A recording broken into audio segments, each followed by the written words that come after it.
Arrangement দিয়ে দিবে এবং বলবে এখান থেকে 2 ডাইমেনশনাল বা দ্বিমাত্রিক একক কোষটি খুঁজে বার করো। সেটা কিরকম করে করব না, আমি আগের দিন বলেছিলাম একক কোষ হচ্ছে একটা বড় ল্যাটিসের সবথেকে স্মলেস্ট পার্ট, যেই স্মলেস্ট পার্টটা, যেই পার্টিকুলার স্মলেস্ট পার্টটার একটা রেগুলার রিপিটেশনের ফলে কি হয়, একটা বড় ল্যাটিস তৈরি হয়। তাহলে এখানে যদি কেউ হয়তো বলবে যে স্যার আমি যদি এইটাকে যদি ভাবি যে এইটা আমার সব থেকে ছোট পার্ট, ধরো এই একটা পার্ট যেটার পরপর রিপিটেশনের ফলে একটা আমার 2 ডাইমেনশনাল ল্যাটিস তৈরি হয়েছে এবং তার মানে কি এটা তো একটা ছোট্ট একটা ইউনিট সেল। আবার কেউ বলবে যে না এটাও তো হতে পারত,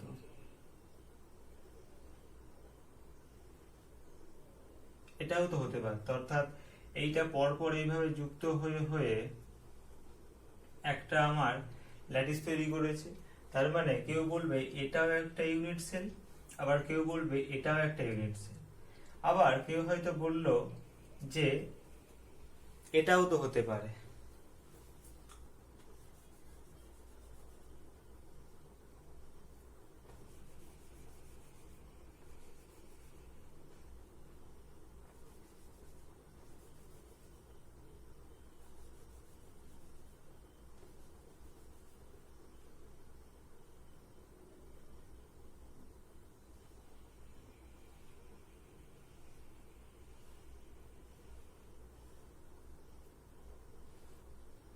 এটাও একটা হতে পারে, অর্থাৎ এইটার একটা রেগুলার অ্যারেঞ্জমেন্টের ফলে একটা বড় ল্যাটিস তৈরি হতে পারে। তাহলে এতগুলো পসিবল আমার স্ট্রাকচার হতে পারে, সেগুলো দ্বারা পুরোটাকে আমরা মানে মানে সেইগুলোর একটা রেগুলার রিপিটেশনের ফলে কি হতে পারে, আমার পুরো ল্যাটিসটা তৈরি হতে পারে। তাহলে এবার এখানে প্রশ্ন হচ্ছে যে ইউনিট সেল অ্যাকচুয়ালি কোনটা, এইটা না এইটা, না যেটা আমি আগে এক্ষুনি আঁকলাম যে এইটা। আমার আমার প্রশ্নটা বোঝা যাচ্ছে যে ইউনিট সেল কোনটা, এইটা না এইটা না এইটা। এবার তার উত্তরটা হচ্ছে ইউনিট সেলের স্ট্রাকচারটা সেই রকমই হবে, অর্থাৎ ল্যাটিসের স্ট্রাকচারটা যেমন হবে, অর্থাৎ ল্যাটিসটা যদি আমার স্কোয়ার অ্যারেঞ্জমেন্ট হয় তাহলে তার ইউনিট সেলের স্ট্রাকচারটাও হবে স্কোয়ার অ্যারেঞ্জমেন্ট, বা ল্যাটিসটা যদি আমার হেক্সাগোনাল অ্যারেঞ্জমেন্ট হয় তাহলে তার ইউনিট সেলের স্ট্রাকচারটাও হবে হেক্সাগোনাল অ্যারেঞ্জমেন্ট। এটা যদি আমার কিউবিক হয় তাহলে তার ইউনিট সেলটাও হবে কিউবিক, কিন্তু ল্যাটিসটা হবে বড় স্ট্রাকচার, ইউনিট সেলটা হবে তার ছোট্ট একটা পার্ট। বোঝা গেল? তাহলে আমি এখানে যেভাবে পয়েন্টগুলোকে এঁকেছি সেখান থেকে দেখতেই পাচ্ছ যে এটা আমার দেখে মনে হচ্ছে এটা একটা আমার স্কোয়ার স্ট্রাকচার, তাই তো? তার মানে এর ইউনিট সেলটাও হবে একটা স্কোয়ার স্ট্রাকচার। এবার এদের মধ্যে তাহলে আমি এই তিনটের মধ্যে তাহলে দেখো এইটাও একটা আমার স্কোয়ার, এইটাও একটা আমার স্কোয়ার, এইটাও একটা আমার স্কোয়ার, তাহলে আমার এদের মধ্যে কোনটা হবে একক কোষ? নিয়মটা হচ্ছে সেটাই হবে একক কোষ যেটার বারবার অ্যারেঞ্জমেন্টের ফলে আমরা সমস্ত কটা পয়েন্টকে রিকভার মানে সমস্ত কটা পয়েন্টকে এখানে কভার করতে পারবো। অর্থাৎ আমি যদি এইটাকে যদি আমরা ইউনিট সেল হিসাবে নেই তাহলে দেখো কি হতে পারে, আমি ধরলাম যে এটা আমার এখানে একক কোষ, যদি এটা যদি একক কোষ হয় তাহলে কি হবে না এই পার্টিকুলার স্ট্রাকচারটার পুনরায় মানে বারবার অ্যারেঞ্জমেন্টের ফলে কি হবে, আমার এই সমস্ত স্পেসটা কিন্তু কভার বা অকুপাই হয়ে যাবে। দেখি সেটা আমার হয় নাকি।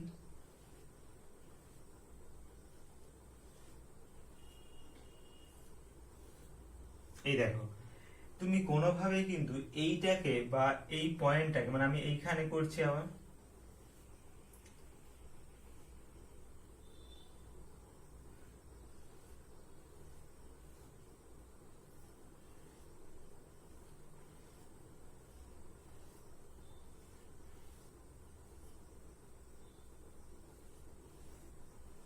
এরকম হলো, কিন্তু দেখো তুমি কোনোভাবেই এই দুটো পয়েন্টকে কিন্তু কাভার করতে পারবে না, অর্থাৎ এই দুটো পয়েন্টকে কিন্তু পুরো ক্লাসটার মধ্যে আনতে পারবে না। তার মানে আমাদের এই পার্টিকুলার অ্যারেঞ্জমেন্টের দ্বারা কিন্তু আমরা পুরো সমস্ত মানে আমরা কিন্তু পুরো সমস্ত স্পেসটাকে অকুপাই করতে পারলাম না। তাহলে সেই জন্য এইটা কিন্তু আমার ইউনিট সেল হতে পারে না। তার মানে ইউনিট সেল সেটাই হবে যেটার বারবার রিঅ্যারেঞ্জমেন্টের ফলে বা বারবার সেটাকে মানে তার পুনরায় মানে সাজানোর ফলে টোটাল আমার স্পেসটা কভার হবে। তাহলে আমার এইটা ইউনিট সেল নয়, তোমরা বুঝতে পারবে। তাহলে কোনটা হবে ইউনিট সেল?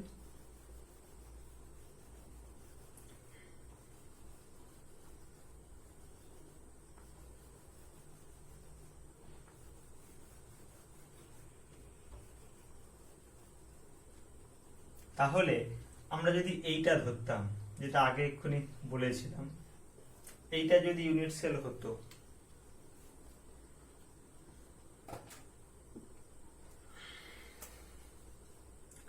এইটা যদি ইউনিট সেল হতো তাহলে কি হতো দেখো, এটা যদি আমরা বারবার রিঅ্যারেঞ্জমেন্ট করি তাহলে কি হয় বলতো?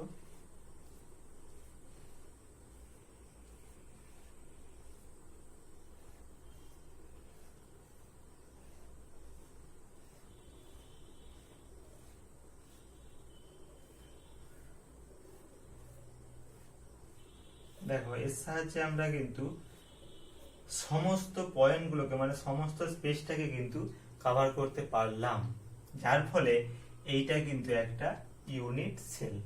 বোঝা গেল? আচ্ছা, আর একটা আমি এখানে দিয়েছিলাম এক্সাম্পল।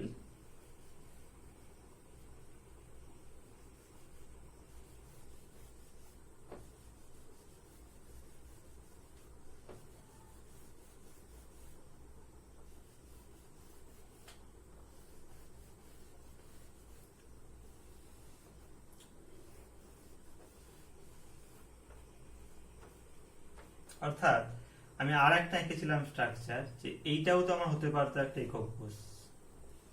কেন না, দেখো এর সাহায্যে কিন্তু আমরা পুরোটাকে অকুপাই করতে পারবো। কিরকম করে? এই তার পাশে তার পাশে তো এখন এইদিকে আছে, সেটাকে অকুপাই করতে পারবো। এইটা ওইভাবে আমরা অকুপাই করতে পারবো, এইটাও আমরা এভাবে অকুপাই করতে পারবো। অর্থাৎ এইটার সাহায্যে, অর্থাৎ এইটার সাহায্যেও কিন্তু আমরা পুরোটাকে অকুপাই করতে পারবো, অর্থাৎ সমস্ত স্পেসটাকে কভার করতে পারবো। তাহলে এটা কি আমার ইউনিট সেল? প্রশ্ন হচ্ছে না, এইটা ইউনিট সেল নয়। এইটা আমরা ইউনিট সেল বলবো না, কারণ এইটা থেকে এইটা আর অনেক ছোট। অর্থাৎ ইউনিট সেল হচ্ছে সেই সব থেকে ছোট পার্ট যার বারবার রিঅ্যারেঞ্জমেন্টের ফলে বা যার বারবার রিঅ্যারেঞ্জমেন্টের ফলে আমরা টোটাল স্পেসটাকে কভার করতে পারবো। তার মানে এইটা আমার এখানে ইউনিট সেল নয়। ইউনিট সেল কোনটা? ইউনিট সেল হচ্ছে এইটা ছোট্ট পার্টটা, অর্থাৎ এইটা হচ্ছে অ্যাকচুয়াল একক কোষ, যার সাহায্যে আমরা এই সমস্ত স্পেসটাকে কভার করতে পারবো। তাহলে এইটাকেই বলা হচ্ছে ইউনিট সেল। ঠিক আছে?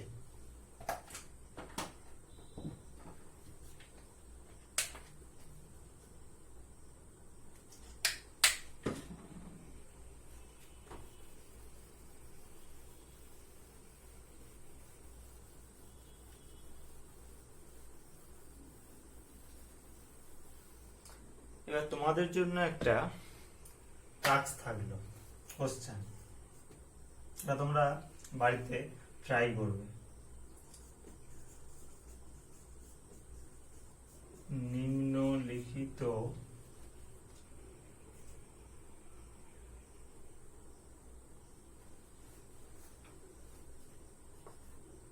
নিম্নলিখিত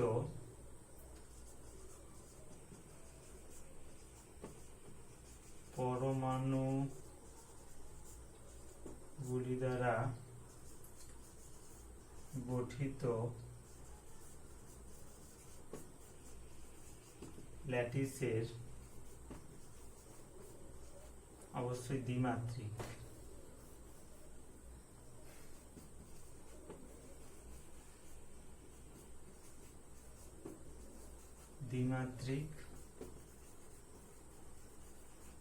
একক কোষটি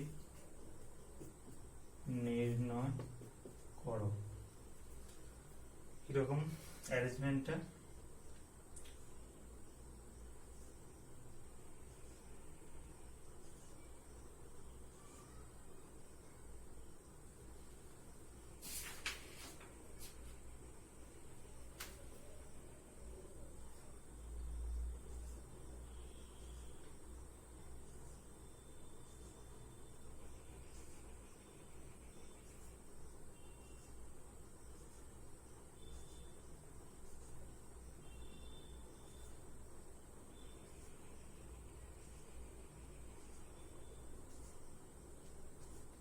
this is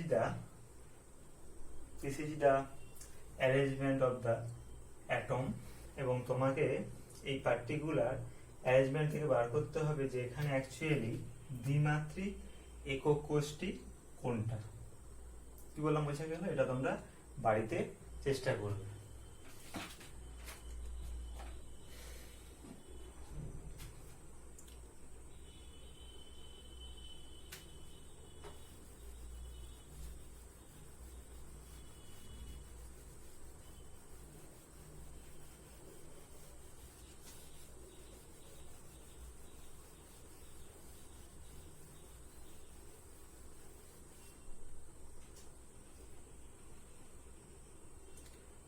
আচ্ছা, এরপর আসছে আমি কয়েকটি জিনিস। একটা হচ্ছে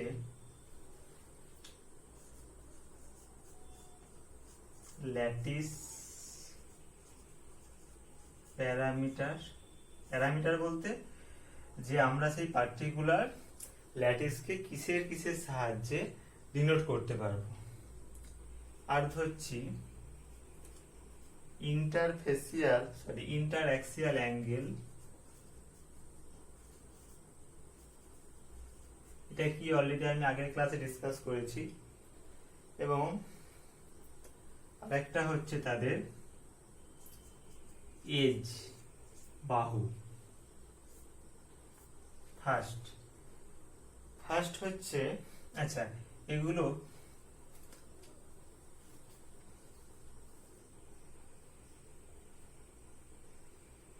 এইটা প্রথমে আমি ধরছি, তাহলে প্রথমটা করছি আমি ল্যাটিস, তারপর একটা ইন্টারঅ্যাক্সিয়াল অ্যাঙ্গেল এবং তারপর একটা হচ্ছে এজ, বাহু। তাহলে প্রথমে আমি ধরছি ওয়ান ডাইমেনশনাল ল্যাটিস।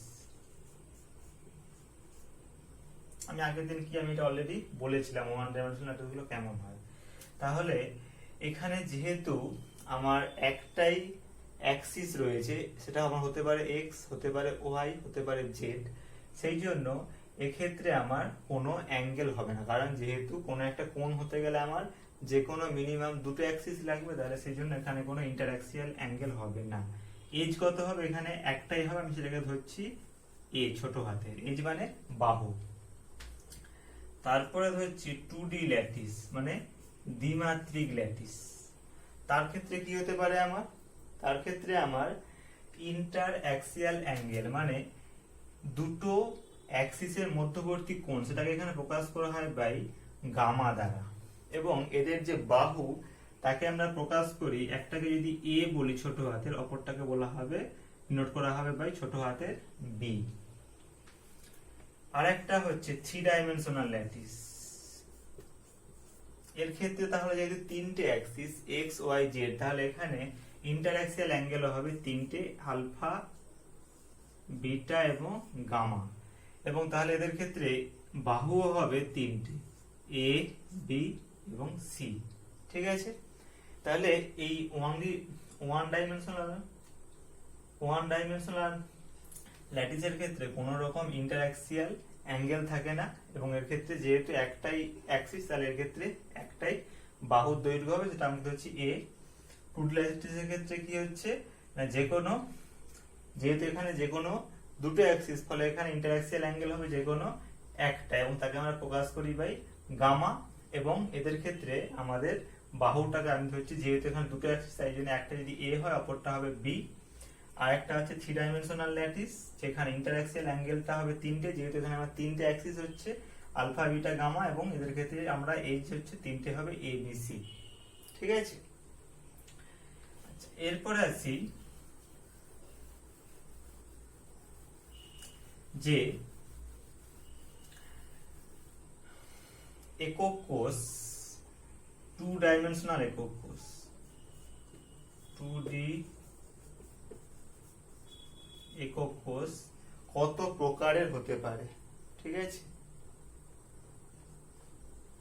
তাহলে এর ক্ষেত্রে আমার প্যারামিটার কি এক্ষুনি বললাম, প্যারামিটার একটা হচ্ছে একটা হচ্ছে তাদের মধ্যবর্তী অ্যাঙ্গেল গামা, আর দুটো এজ হয় এ আর বি, এইগুলো তার প্যারামিটার।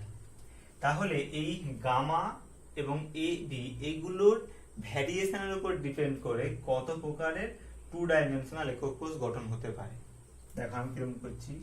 প্রথমে একটা হতে পারে এরকম যে এ সমান বি, মানে এই দুটো বাহুর দৈর্ঘ্য যদি সমান হয় এবং এদের ইন্টারঅ্যাক্সিয়াল অ্যাঙ্গেলটা যদি 90 ডিগ্রি হয়, তাহলে সেখানে আমার একটা তৈরি হতে পারে টু ডাইমেনশনাল একক কোষ।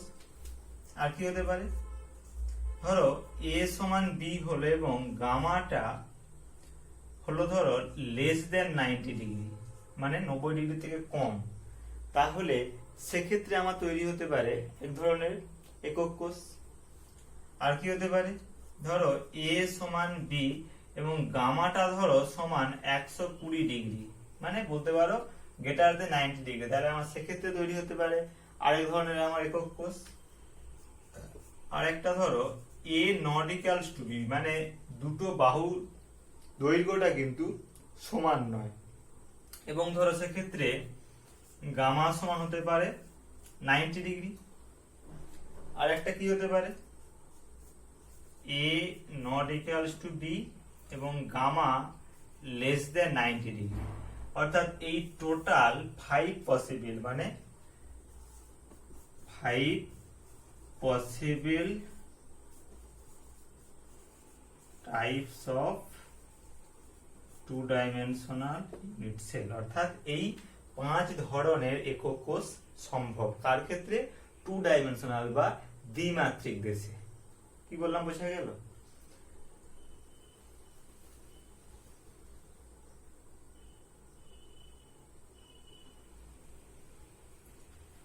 আচ্ছা, এরপরে আমরা আসবো ত্রিমাত্রিক দেশে বা থ্রি ডাইমেনশনাল। ওয়ান ডাইমেনশনাল কেন বলছি না, কারণ যেহেতু সেখানে আমার একটাই প্যারামিটার, শুধুমাত্র একটাই, যে সেখানে আমার এজ মানে বাহু দৈর্ঘ্য আছে, ফলে সেটা তো আর কোনো ভ্যারিয়েশনের কোনো প্রশ্নই নেই, যেহেতু সেখানে আমার প্যারামিটার মাত্র একটাই। এবার আসছি আমি 3D বা ত্রিমাত্রিক একক কোষ। এর ক্ষেত্রে প্যারামিটার কতগুলো হতে পারে, একটু আগে ডিসকাস করলাম। একটা হতে পারে 3টে বাহু এ বি সি এবং 3টে ইন্টারঅ্যাক্সিয়াল অ্যাঙ্গেল আলফা বিটা গামা। তাহলে এই এ বি সি এবং আলফা বিটা গামা এই টোটাল 6টা প্যারামিটারের ভ্যারিয়েশনের উপর নির্ভর করে আমার কত রকমের আমার ল্যাটিস বা তার ইউনিট সেল তৈরি হতে পারে। ঠিক আছে, তাহলে আমি প্রথমে এখানে আসছি।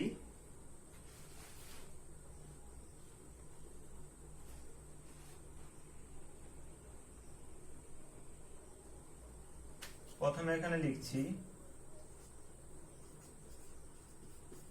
ক্রিস্টাল এবং তার লিখছে এখানে কি কি ল্যাটিস প্যারামিটার হতে পারে।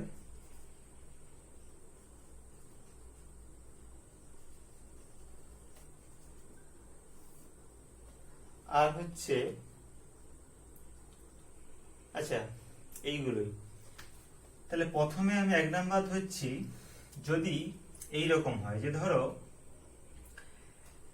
এ সমান বি সমান সি, মানে 3টে বাহুর দৈর্ঘ্য যদি সমান হয় এবং এদের মধ্যবর্তী অ্যাঙ্গেল আলফা সমান বিটা সমান গামা, এটা তিনটাই যদি সমান হয় এবং সেটা যদি 90 ডিগ্রি হয়, তাহলে যে ধরনের ক্রিস্টাল তৈরি হবে তাকে আমরা বলবো কিউবিক ক্রিস্টাল এবং তার ইউনিট সেলকে বলবো আমরা কিউবিক ইউনিট সেল। বোঝা গেল? নেক্সট আর কি হতে পারে, ধরো এইরকম হলো যে এ সমান B but not equals to C, মানে এ আর বিটা সমান কিন্তু এ আর বি সি এর সঙ্গে সমান নয়, এবং কিন্তু 3টে ইন্টারঅ্যাক্সিয়াল অ্যাঙ্গেল সমান এবং সেটা হচ্ছে 90 ডিগ্রি। তাহলে কি হতে পারে, তাহলে এর ক্ষেত্রে যে ধরনের ক্রিস্টাল বা যে ধরনের ইউনিট সেল তৈরি হয় তাকে বলবো আমরা টেট্রাগোনাল। টেট্রাগোনাল। Next 3 number